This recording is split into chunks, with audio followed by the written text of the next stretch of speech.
Olá, meus amados, como estão todos? Espero que estejam todos muito bem.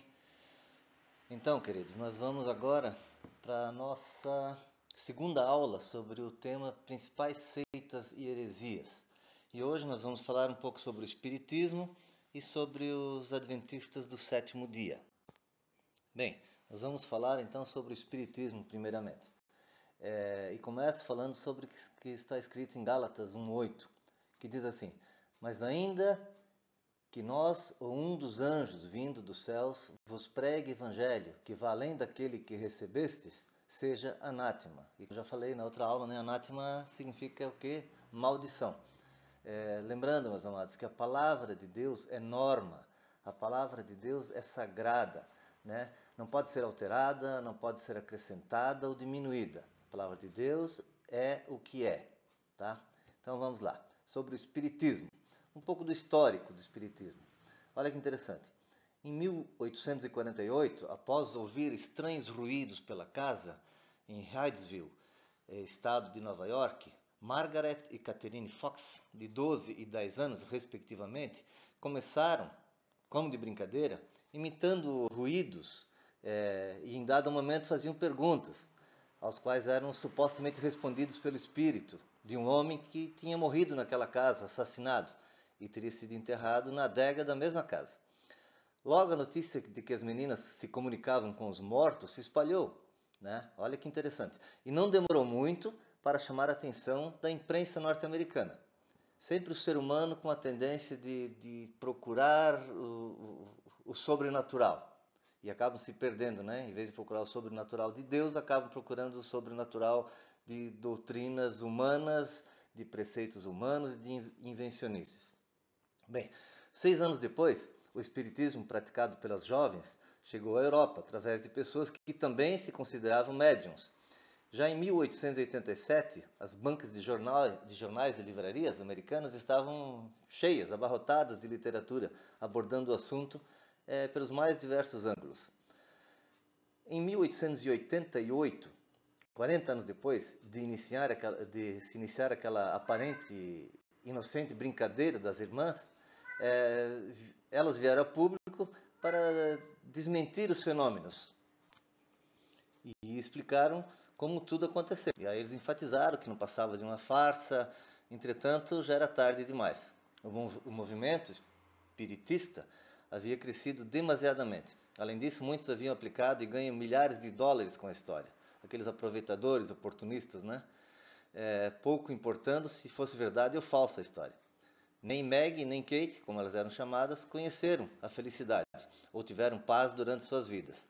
Ainda muito novas se perderam no alcoolismo, que acabou por matá-las em 1892 e a outra no ano seguinte. Porém, antes delas, outras pessoas tiveram algumas experiências com os espíritos na Europa e em outros países, como o alemão Franz Mesmer, o espanhol Gerhard Eunkhausen, mais conhecido como Papus, e a belga Alexander David New e o sueco Emanuel Swedenborg. Mas esses nomes não importam muito, né? Continuando. Entretanto, a partir de 1856, a prática do espiritismo ganhou impulso e se expandiu pelo mundo, graças ao Sr. Allan Kardec, que reuniu todas as informações possíveis sobre o assunto e organizou um código, até hoje utilizado como regra de fé e prática pelos kardecistas. Hoje, dizem que o espiritismo engloba ciência, filosofia e religião, buscando sempre a melhor compreensão, não apenas do universo científico, mas também do universo religioso. O espiritismo, ele tem subdivisões, né? Nós já vamos falar sobre isso, mas faço um parênteses aqui. Não esqueça, o espiritismo e todas as suas subdivisões têm um ponto em comum, que é a comunicação com os mortos. E nós somos crentes, acreditamos na palavra de Deus, nós sabemos o que a Bíblia diz sobre comunicar-se com os mortos, né? É chamado como feitiçaria. Na verdade, a Bíblia diz, já falei sobre isso também, que ao homem convém morrer uma só vez. Esse é o destino dele. Vindo depois disso o juízo. Não sei o que estou dizendo, isso está na palavra de Deus. Bem, as subdivisões do espiritismo são o espiritismo comum, o baixo espiritismo, o espiritismo científico, o alto espiritismo, e o espiritismo kardecista. No espiritismo comum, tem alguns destaques para a quiromancia, que é a adivinhação pela inspeção das linhas das mãos, o mesmo que quiroscopia. Esse sistema pode ter tido origem na Índia, há mais de 5.000 anos atrás, e adotado pelos ciganos, né? Vocês podem ver que às vezes encontramos ciganos que querem ler a nossa sorte na mão. Continuando, sobre o espiritismo comum. A cartomancia, que eles usam um baralho, ou um baralho comum, um baralho de tarô, para prever o futuro e ajudar nas decisões que devem ser tomadas. Outra, grafologia, é uma suposta arte sem base científica de reconhecer o caráter de uma pessoa pelo exame de uma escrita, de sua escrita ou da letra. E grafotécnica ou grafoscopia refere-se à análise forense de documentos, e essa tem base científica. E essa base, né, ela atesta a autenticidade, serve para isso, para atestar uma autenticidade de documentos, se foram escritos pela mesma pessoa, se foram escritos na mesma época, etc. Então isso é ciência, tá? Não tem nada a ver com esse sobrenatural que eles tanto inventam aí. Tem também a hidromancia, ainda estamos falando do espiritismo comum. A hidromancia é uma suposta arte de adivinhar por meio da água, interpretando o seu fluxo, refluxo, o estado de conservação, a pureza da água, também a frequência e a intensidade dos movimentos de ondulação na sua superfície. Essa adivinhação não funciona com a água no estado sólido ou gasoso. Não faço nenhum comentário a respeito. Ainda dentro do espiritismo comum, tem a astrologia ou uranoscopia, que é uma pseudociência apoiada por religiões ligadas à feitiçaria. Olha a gravidade da coisa, meus amados. Ligadas à feitiçaria, como a Wicca, segundo a qual as posições relativas dos corpos celestes poderiam, hipoteticamente, prover informações sobre a personalidade, as relações humanas e outros assuntos relacionados à vida do homem. Agora eu vou falar do baixo espiritismo, né, que é o resultado do sincretismo. O que é sincretismo? É a fusão, é o resultado da fusão da religião dos africanos, religião dos índios, religião católica, religião kardecista e outras práticas de ocultismo, também conhecido como espiritismo pagão. Espera só um momento. E dentro desse espiritismo, desse baixo espiritismo, está o voodoo, né? São termos que se referem aos ramos de uma tradição religiosa teísta animista, baseada nos ancestrais. Animista, né? Todos os seres possuem alma, inclusive árvores, plantas, pedras, etc. Essa é a crença dessa subdivisão dentro do baixo espiritismo. Continuando ainda do baixo espiritismo, o candomblé, que é uma religião derivada do animismo, que nesse animismo eles também creem que existe alma em árvore, em flor, em pedra, em tudo, né? Nesse animismo africano, onde se cultuam os orixás, voduns, dependendo da nação. Continuando, também dentro do baixo espiritismo tem a Umbanda, que também é conhecida como Embanda e magia branca, que de branco não tem nada. A Umbanda é uma religião resultante da fusão afro-católica indígena. Olha a confusão, olha a misturança. Que foi em Niterói, no Rio de Janeiro, em 1908, por Zélio Fernandino de Moraes. Para esta religião, como em muitas outras, existe uma tríade, constituída por Tupã, o Criador, Oxalá, o Filho de Deus, e Iemanjá. Olha o trio parada dura aí, que é a deusa do amor, né? Iemanjá. Estas três entidades superiores são, respectivamente, derivadas da fusão indígena, católico e africano. Ainda dentro do baixo espiritismo tem a Quimbanda, que é um conceito religioso de origem afro-brasileira presente na Umbanda. É identificado por alguns como o lado esquerdo, polo negativo da Umbanda, ou seja, que tem todo o conhecimento do mundo ancestral, inclusive na magia negra. Que horror! E que pode ajudar a fazer o bem. Suas entidades vibram nas matas, por isso que vemos sempre que eles fazem esses despachos da Umbanda, etc., perto de riachos, na mata, etc. Além das matas, né, eles usam também cemitérios e encruzilhadas. Também conhecido como povo da rua. Na Quimbanda são realizados despachos com animais como galos e galinhas pretas. Imagino que muitos de vocês já devem ter visto isso por aí, né, ou lido algo a respeito. Por exemplo, pólvora, objetos, pessoas a quem se quer prejudicar, dentes, unhas ou cabelos de pessoas ou animais. Meus amados, isso não precisa ser um Einstein para ver que isso tem a ver com o lado negro, né? Não tem nada de Deus nisso. E esses despachos, como são chamados, né? Eles costumam se realizar à meia-noite em locais como encruzilhadas, cemitérios. Existem muitos Exus, Exu da Mata, Exu Caveira, Exu das Tranca-Rua. Existe de igual forma Exus femininos, como é o caso de Maria Padilha, Pombagira, Mulambo, Cigana, entre outros. E, infelizmente, a ignorância das pessoas, né? A falta de saber, não estou xingando as pessoas de ignorância, mas estou dizendo a ignorância no sentido da falta do saber. Há pais que colocam nomes de entidades em seus filhos, né? Eu conheci um rapaz que colocou o nome da filha dele, de Jezabel, que foi esposa do rei Acabe, inimiga mortal do profeta Elias, né? Uma feiticeira praticamente, se lerem sobre isso na Bíblia. E ainda no baixo espiritismo tem a chamada macumba, que é a designação genérica dada a vários cultos praticados comumente no Brasil e fortemente influenciados por religião, catolicismo, espiritismo, ocultismo, candomblé e outros. A louvação aos orixás que incorporam nos fiéis para fortalecer o axé, que o axé para eles é a energia vital que protege o terreiro e seus membros. Deuses, orixás de origem africana, nenhum santo é superior ou inferior ao outro. Não existe o bem e o mal, isoladamente. Iemanjá é a divindade associada às águas no Brasil. Bem, dentro das subdivisões do espiritismo, agora eu vou falar um pouquinho sobre espiritismo científico, ou também chamado autoespiritismo, também chamado de espiritismo ortodoxo, ou espiritualismo. Se manifesta inclusive como sociedade, como por exemplo a LBV, também tem sido conhecido.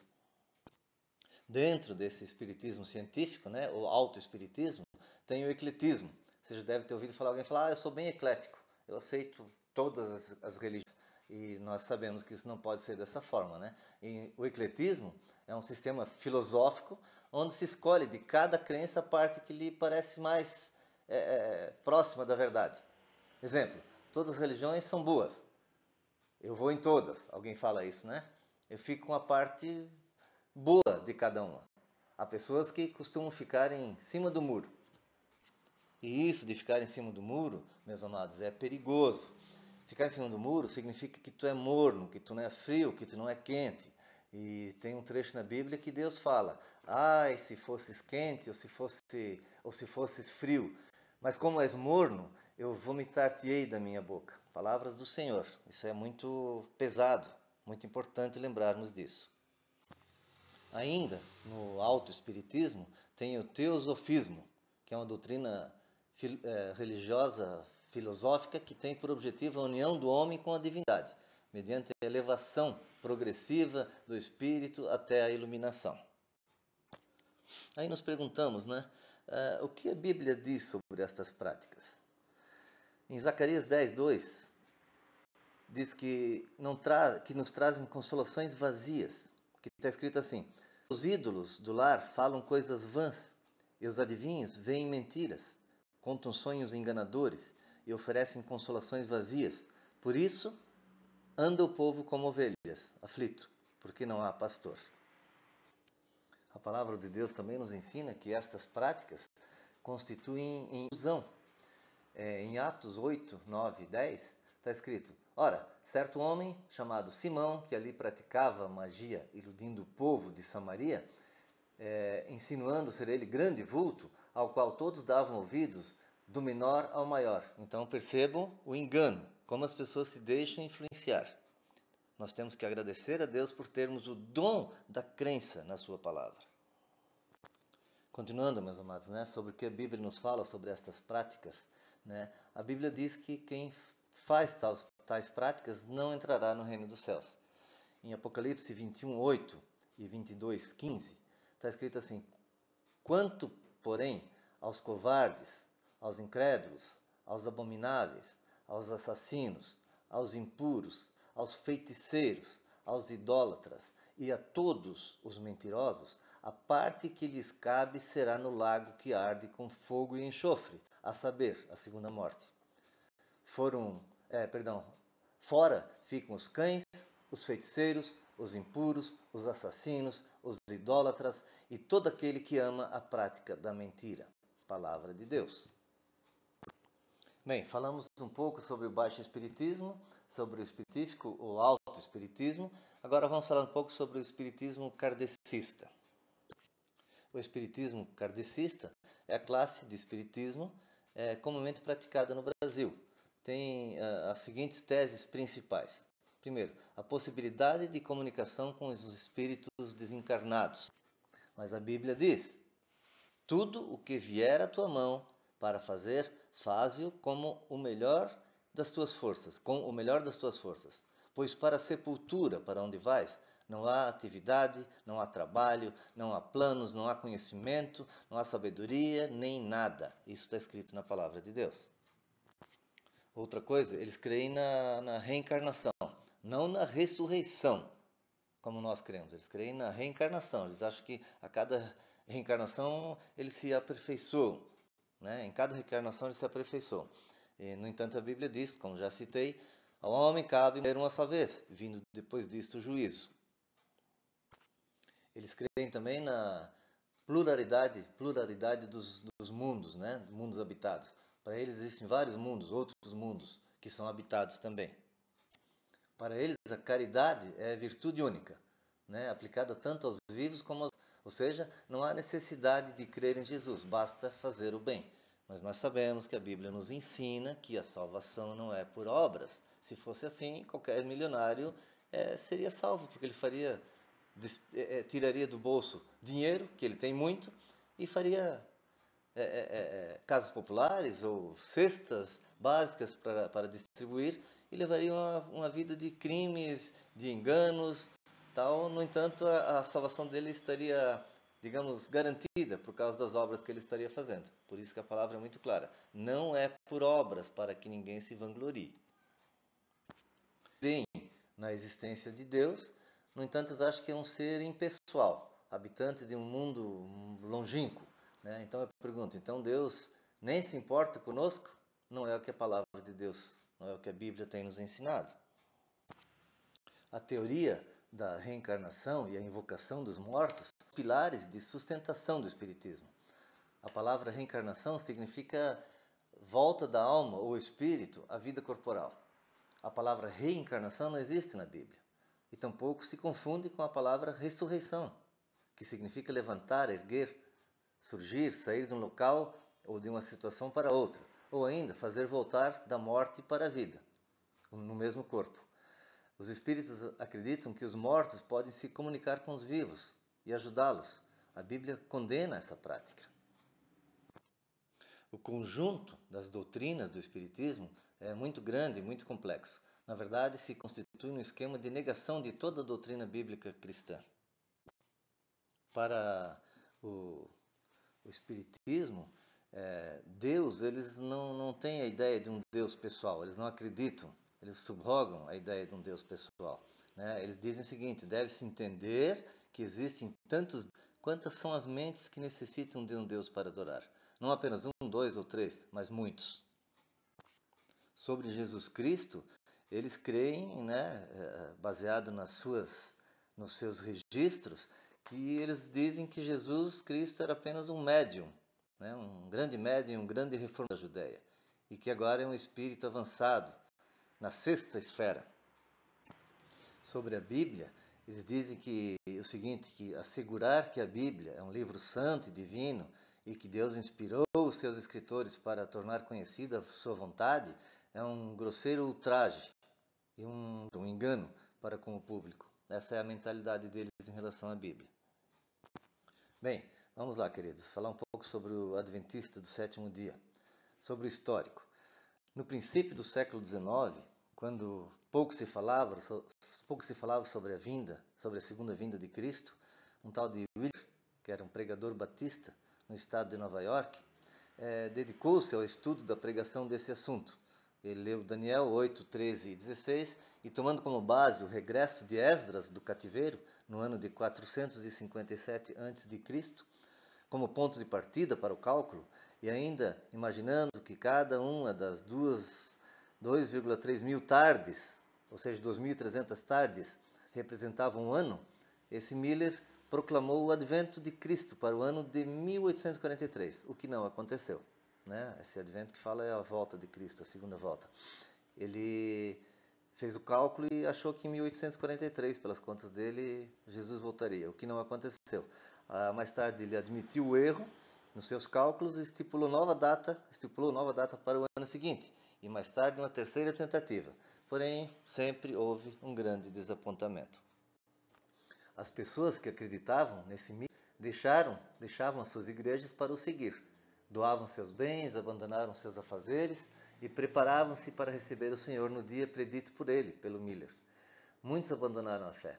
Porém, depois de tudo, esse Miller admitiu seus enganos, dando provas da sua sinceridade até o fim de seus dias. Ele morreu com 77 anos e, enquanto viveu, permaneceu um cristão humilde e consagrado na sua igreja de origem.